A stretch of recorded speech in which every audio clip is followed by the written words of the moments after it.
Bonjour, je suis Bernard Cessieux, je suis administrateur au Jardin de Cocagne du pays de Dinan. Professionnellement, je suis conseiller d'entreprise. J'accompagne des dirigeants dans leurs projets de développement.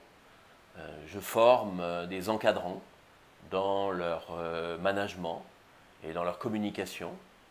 Et puis, j'anime des réseaux de dirigeants, des clubs d'entreprise ou des clubs d'entrepreneurs.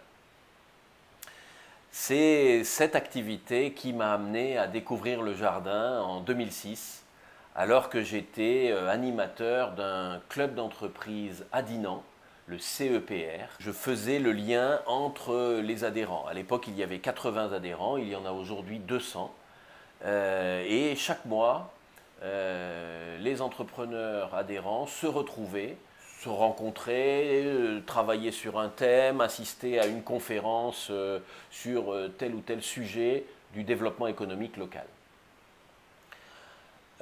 Lorsque le Jardin de Cocagne s'est créé à Dinan, c'était quand même une entreprise de 15 salariés qui venaient, qui émergeaient, qui sortaient de terre, je pourrais dire.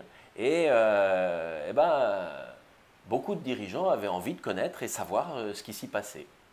Durant la visite, ou après la visite, quand elle a vu le relationnel que je pouvais avoir avec les uns ou les autres, elle est venue me voir en me disant, voilà, j'aimerais bien que tu viennes nous aider. Au début, c'était pour faire partie de la commission d'insertion et trouver des passerelles avec l'entreprise, soit sous forme de lieu pour proposer une EMT, soit pour trouver un parrain pour un jardinier qui a lui-même un projet et qui a besoin d'en parler avec quelqu'un de tout à fait extérieur au jardin, un entrepreneur. J'ai commencé, j'ai après découvert le conseil d'administration. Je trouvais une équipe extrêmement motivée et très riche parce qu'il y a une diversité de provenance qui était très intéressante. Et puis chaque fois, on nous demandait de prendre des décisions. Et je trouvais qu'il n'y avait pas suffisamment de recul par rapport aux décisions qu'on nous demandait de prendre. Et j'ai assez rapidement demandé si on pouvait se définir un projet, non pas le projet initial qui nous correspondait, mais un projet qui soit écrit avec nos mots.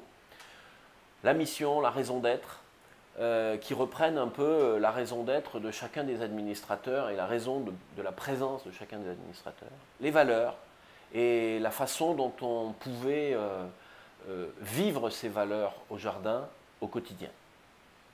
Et puis se fixer des objectifs qui nous permettent de progresser dans le sens du projet.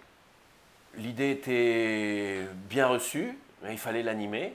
Et j'ai dit, écoutez, moi je vous propose de l'animer avec les outils que j'utilise en entreprise. Mais je n'ai jamais fait ça en association. Et c'était ma première expérience.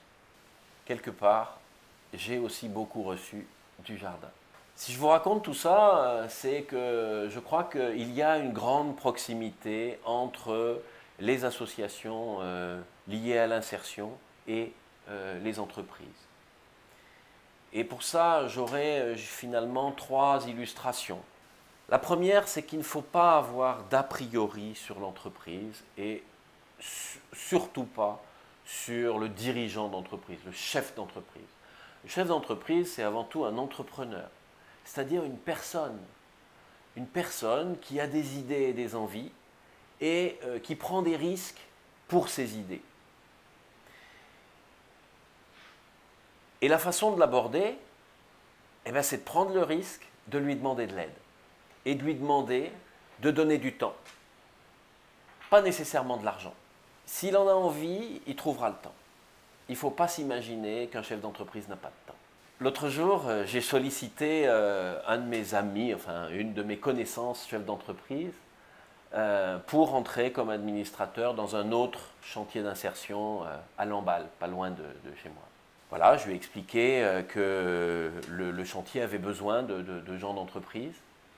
Et on a eu 2-3 allers-retours au téléphone avec le directeur, avec lui. Et avant de raccrocher, il m'a dit « Merci de m'avoir sollicité ».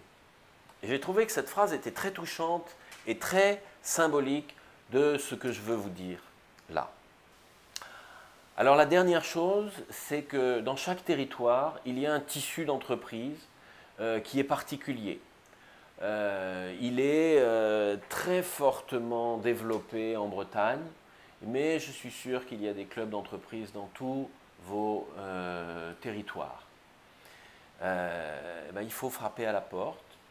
En tant que directeur d'une association d'insertion, vous avez tout à fait votre place dans un club d'entreprise comme celui-là pour vous-même progresser et vous faire du réseau et petit à petit faire entrer des entrepreneurs dans votre propre entreprise. Au revoir.